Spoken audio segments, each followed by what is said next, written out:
What was it about Here Be Monsters, the book, that made you, sort of inspired you to then turn that into What is the Box Trolls?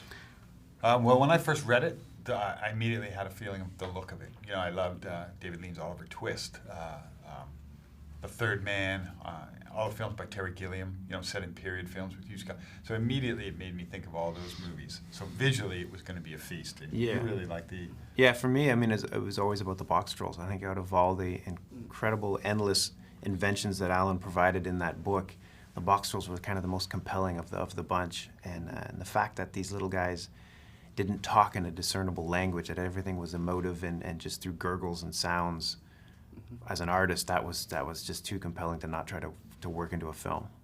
Do you have a box troll to English dictionary that you can sort of pull up and tell people if you're saying We this, did, you need just to sort say of the that? Klingon of Yeah. the Klingon dictionary. We did do that. We did But start we shied there, away actually. from it after Yeah. a while because they started to sound too alien. They were supposed to feel other, somewhere between an animal and just another lost boy underground and stuff. And when they had their own language, it didn't seem right. It didn't seem right. It wasn't the right fit, so we sort of simplified it down, and that felt more in tune with who they were in the film. So Ben told me that he performed all of his sort of work sitting down or lying down in some places. He said, because they don't need me acting, they don't need me moving, Yes. but don't you normally film the actors to sort of help a We little do, bit as with reference. stuff? But You know, it isn't totally necessary. We don't always use the facial expressions or any movements that they're making as reference for the actual animation. We just use the quality of their voice. So he really was just using that tool more than anything else.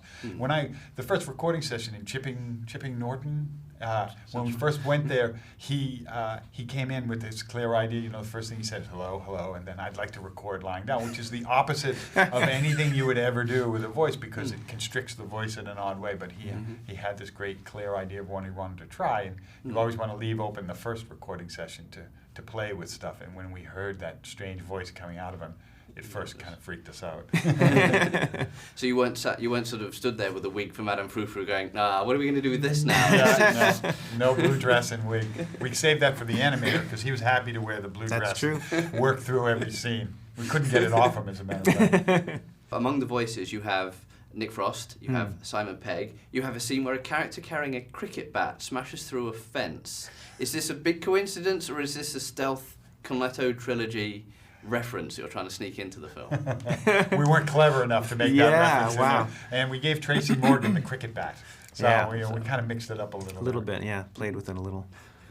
Did you ever get those two in the booth at the same time, or was it just circumstances didn't quite allow it? Nick Frost and Richard Ayoade recorded together Yeah. at the Right. beginning. And early on, I mean, it became It obvious was to us. great that they did it, yeah. Because at that point, we still had a little flexibility in our story and script, and with that session, we realized, wow, we need to find ways to bring Pickles and Trout into this film a little bit more. They were just so they're funny fantastic. together. Was that the genesis of them sort of deciding a certain decision? I won't spoil anything, but a certain decision they make sort of later on in the film, did that shift, or That had always been part of their there? character arcs. It was just, you know, when you heard their voices talking, that sort of the length of the philosophical arguments around things was really funny, and the pauses where clearly Trout thinks he's a lot smarter than he really is and stuff.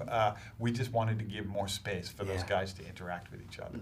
And they improvised a bit of stuff along the way. Was there one particular moment or one particular shot where you said, and we want to do this, and the technical team basically went, oh, no. Yeah, there's a whole sequence. Yes, a whole sequence worth of it. The dance sequence. You know, we'd planned out our climactic battle of Yeah, the which Mecha we thought Drill, was gonna be the hardest. destroying half the town. They didn't even blink. But when we proposed to do 40 puppets dancing in a ballroom. suddenly, Their heads hit yeah, the table.